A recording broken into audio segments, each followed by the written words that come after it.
விஜய் அவர்கள் திடீர்னு தன்னோட ஆட்டத்தை ஆரம்பிச்சிருக்காங்க. ஒவ்வொரு சனிக்கிழமையும் விஜய் அவர்களோட பேச்சு இணையதளத்தை கலக்கி கொண்டு இருக்கு. ஒவ்வொரு தொகுதிக்கும் போய் அந்த தொகுதியில் இருக்க அமைச்சர்கள் என்னென்ன தவறுகள் செய்கிறார்கள், அந்த தொகுதியில் என்னென்ன பிரச்சனைகள் நடக்குது அப்படிங்கிற விஷயத்தை பேசி அதை பெருசாக விஜய் அவர்கள் ட்ரெண்ட் பண்ணி கொண்டு இருக்கிறார்கள்.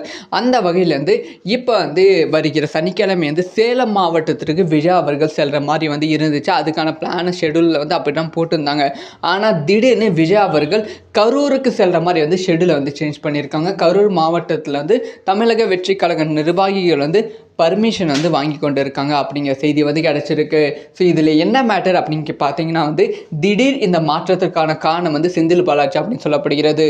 அதாவது போன வாரம் கரூரில் தான் முப்பெரும் விழா நடந்தது. இதில் உதயநிதி ஸ்டாலின், கனிமொழி, செந்தில் பாலாஜி இந்த மாதிரி திமுக அமைச்சர்கள் முக்காவாசி பேர் கலந்துக்கிட்டாங்க. இந்த முப்பெரும் விழாவில் பல விஷயங்கள் நடந்தது. முக்கியமாக பல பேர் காசு கொடுத்து கூப்பிட்டு வந்தாங்க. அப்படி இப்படின்னு பல ஊழல்கள் நடந்தது.